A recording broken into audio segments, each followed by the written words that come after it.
Halo dan selamat datang kembali. Hari ini kita mau ngobrolin topik yang lagi rame banget nih. Landscape baru soal penurunan berat badan. Kita bakal eksplorasi mendalam dari materi yang Anda bagikan. Fokusnya di bab 22 dari kutipan buku soal diet, obat, dan dopamin. Misi kita hari ini simple aja. Ngertiin gimana obat-obat anti obesitas baru ini bener-bener ngubah cara kita mikir dan nanganin soal berat badan. Ini bukan update biasa loh, ini kayak gambar ulang petanya gitu. Oke deh, mari kita bedah ini. Iya, setuju banget. Gambar ulang peta itu pas. Sumber Anda ini dari awal udah negesin, obat-obat baru ini bukan cuma perbaikan dikit-dikit, ini transformasi. Bab 22 yang jadi fokus kita ini malah berani banget pakai perbandingan kuat, disamain sama penemuan obat HIV, yang ngubah HIV dari vonis mati jadi kondisi kronis yang ya bisa dikelola lah. Tapi yang penting juga, sumber ini nekenin kompleksitasnya. Ini bukan pil ajaib gitu. Perjalanan ngatur berat badan tetap aja rumit, obat cuma salah satu bagiannya.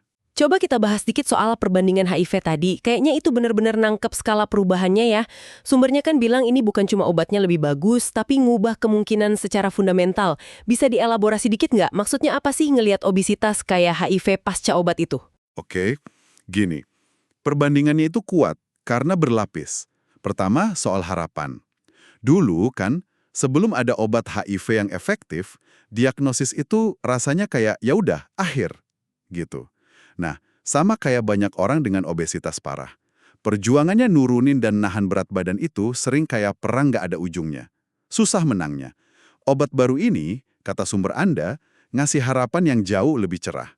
Mengubah ceritanya dari hampir mustahil jadi tetap susah sih, tapi mungkin gitu. Tapi manajemen penyakit kronis. Kayak HIV, obesitas kan bawa risiko kesehatan serius. Diabetes tipe 2, jantung, stroke, kanker juga. Nah, obat baru ini ngasih alat yang lebih kuat buat ngelola penyakit dasarnya. Bukan cuma gejalanya, yaitu berat badan. Oke, masuk akal. Ketiga, nah ini penting. Sumber Anda juga nyinggung soal perbandingan sama terapi kombinasi.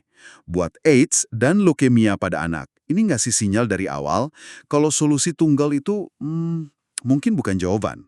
Nanti kita bahas lagi ini. Wah, itu penjelasan yang ngebantu banget buat ngebayangin besarnya perubahan. Jadi intinya geser dari putus asa ke arah kemungkinan pengelolaan jangka panjang ya. Mirip revolusi HIV. Dan sumber Anda nekenin ini karena ada pengaruh farmakologis terhadap berat badan yang belum pernah kita lihat sebelumnya. Mungkin bisa disederhanain dikit nggak? Apa sih maksudnya pengaruh farmakologis yang revolusioner ini? Terus kenapa ini spesifik penting buat kondisi kayak adipositas visceral yang disebut juga di bab ini? Oke. Pengaruh farmakologis itu intinya, ya cara obat ini bekerja secara kimia di badan kita, mempengaruhi proses biologi yang nyangkut ke berat badan. Yang bikin belum pernah ada sebelumnya, itu tingkat efektifnya. Sama cara kerjanya. Obat lama mungkin cuma nekan nafsu makan dikit, atau naikin metabolisme dikit. Hasilnya terbatas, efek sampingnya sering gede. Nah, generasi baru ini, kayak GLP-1 agonis yang sering dibicarain itu, walaupun sumber ini nggak nyebut nama spesifik ya, itu kerjanya di jalur hormon yang ngatur lapar, kenyang, bahkan metabolisme gula. Caranya lebih kuat, lebih kena sasaran gitu. Oh, jadi lebih canggih cara kerjanya ya? Iya. Nah, soal adipositas visceral, ini bukan lemak di bawah kulit yang bisa dicubit itu loh. Ini lemak yang ngumpet, yang nempel di sekitar organ penting di dalam perut. Kayak hati, pankreas. Nah, jenis lemak ini yang katanya bahaya banget, nyambung langsung ke risiko penyakit jantung, diabetes tipe 2, liver berlemak, masalah metabolik lain. Jadi, pas sumber Anda bilang obat baru ini bikin penanganan konsekuensi kesehatan dari adipositas visceral lebih mungkin tercapai, wah, itu klaim gede banget. Wow.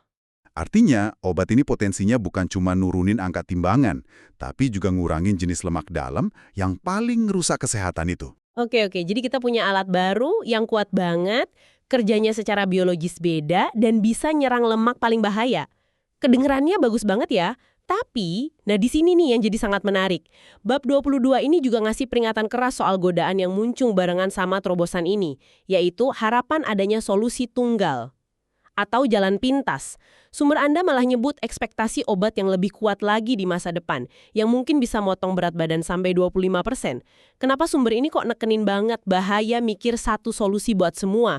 Bukannya gampang dan ampuhnya obat ini justru daya tarik utamanya ya? Justru itu, Karena daya tariknya gede banget, peringatannya jadi makin penting. Sumber Anda ini lugas banget soal ini. Intinya bilang, itu bukan cara kerja biologi penyakit kompleks. Gitu. Obesitas, kayak banyak penyakit kronis lain, itu bukan masalah simpel dengan satu penyebab. Ini interaksi rumit antara genetik, metabolisme, lingkungan, perilaku, psikologi, bahkan sosial ekonomi. Jadi ngandelin satu solusi aja, entah itu satu diet super ketat, satu jenis olahraga, atau sekarang satu jenis obat aja, itu ngabaikan kerumitan ini. Jadi terlalu menyederhanakan masalah ya? Betul. Kenapa nggak realistis buat sukses jangka panjang? Pertama, variasi biologis tiap orang. Badan kita kan responsnya beda-beda terhadap intervensi. Diet, olahraga, obat. Apa yang ngefek banget buat satu orang, mungkin buat orang lain hasilnya minimal, atau malah efek sampingnya nggak tahan. Kedua, dan ini poin penting banget yang ditekankan sumber Anda, realitas perilaku manusia. Perilaku manusia. Saya ingat ada cerita yang lumayan nyelekit di bab 22 buat ngegambarin ini. Soal pasien yang berhasil turun berat badan, terus buat mempertahankannya, dia makan makanan yang persis sama tiap hari, seumur hidupnya. Sumber itu pakai ini sebagai contoh ekstrim kan ya? Tepat banget. Itu contoh ekstrim buat ngegasin betapa nggak biasanya kepatuhan absolut jangka panjang kayak gitu. Sumber Anda jelas bilang, manusia tidak berperilaku seperti itu. Hidup kita kan penuh dinamika. Ada pesta, ada stres, ada liburan, rutinitas berubah, selera juga bisa ganti. Jadi ngarepin kebanyakan orang patuh kaku sama satu protokol aja, mau itu diet super ketat atau jadwal minum obat sempurna nggak pernah lupa, ya itu resep buat gagal dan ngerasa bersalah buat banyak orang. Iya juga ya.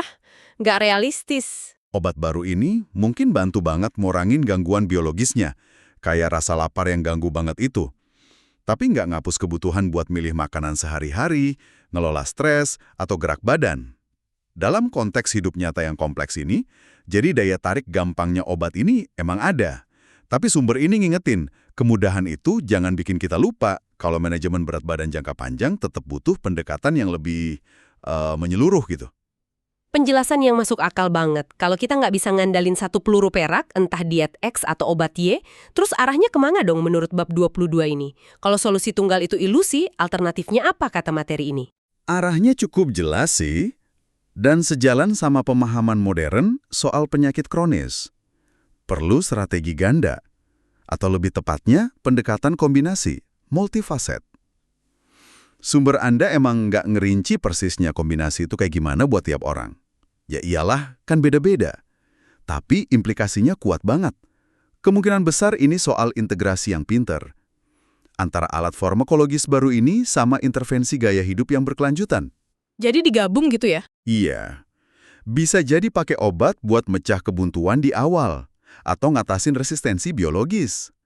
Sambil barengan, ngebangun kebiasaan makan yang lebih sehat, pola gerak badan yang realistis, yang bisa dinikmati juga. Mungkin juga dosis obatnya beda-beda, atau ganti jenis obat seiring waktu. Tergantung respons orangnya dan tujuan jangka panjangnya apa.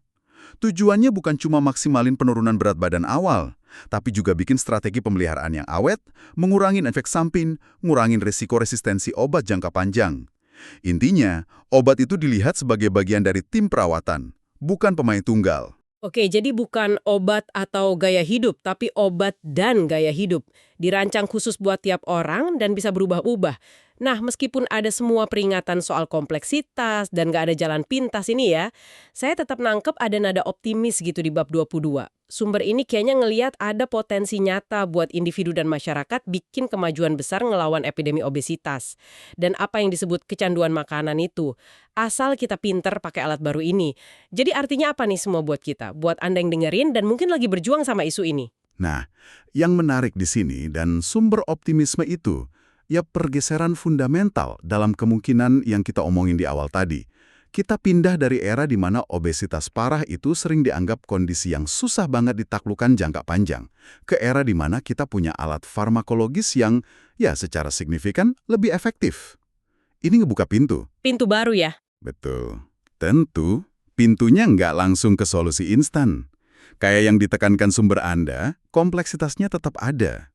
Usaha tetap perlu, perubahan perilaku jangka panjang tetap jadi tantangan inti, tapi dengan adanya obat-obatan yang lebih efektif ini sebagai bagian dari toolkit kita, Ditambah pemahaman biologi dan perilaku yang lebih baik, yang juga disinggung sumber Anda, individu dan masyarakat sekarang punya kesempatan yang secara realistis lebih baik buat ngelola berat badan.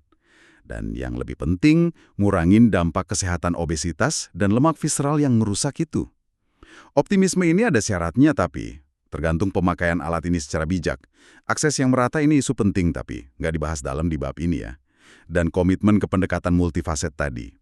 Ini era baru yang menjanjikan, tapi nuntut navigasi yang cerdas, terinformasi, dan personal. Oke, coba kita rangkum ya temuan kunci dari eksplorasi kita di bab 22 ini. Landscape manajemen berat badan emang lagi geser banget, terutama gara-gara obat baru yang pengaruh biologisnya kuat yang belum pernah ada. Analogi sama penanganan HIV itu nunjukin potensi perubahan, dari kondisi susah dikelola jadi lebih mungkin ditangani jangka panjang. Tapi materi ini juga ngingetin keras, jangan kejebak nyari solusi tunggal. Biologi dan perilaku manusia terlalu kompleks buat itu. Iya, nggak sesimpel itu. Sebaliknya, kunci suksesnya kayaknya di pendekatan kombinasi yang pintar, yang disesuaiin buat tiap orang. Gabungin alat farmakologis baru ini sama strategi gaya hidup yang awet. Dan ingat ya Anda, obrolan kita hari ini akarnya dari wawasan materi sumber yang Anda kasih, khususnya bab 22. Nah, ini mungkin bawa kita ke satu pemikiran terakhir, buat Anda renungkan. Sesuatu yang nyambung dari obrolan kita, tapi mungkin lebih dari yang eksplisit di bab 22.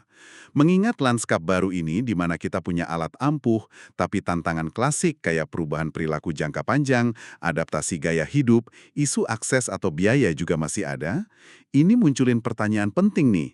Apa sih definisi pribadi Anda soal sukses dalam perjalanan manajemen berat badan dan kesehatan Anda ke depan? Di dunia yang sekarang nawarin lebih banyak pilihan obat, tapi tetap nuntut navigasi personal yang rumit, gimana Anda bisa secara bijak manfaatin opsi-opsi ini? Nyelarasinya sama nilai-nilai dan realitas hidup Anda sendiri buat nyampe ke kesehatan berkelanjutan versi Anda. Pertanyaan yang relevan banget dan personal ya buat direnungkan di era baru ini. Terima kasih banyak udah gabung sama kami dalam eksplorasi mendalam ini. Semoga bermanfaat ya. Sampai jumpa di kesempatan berikutnya.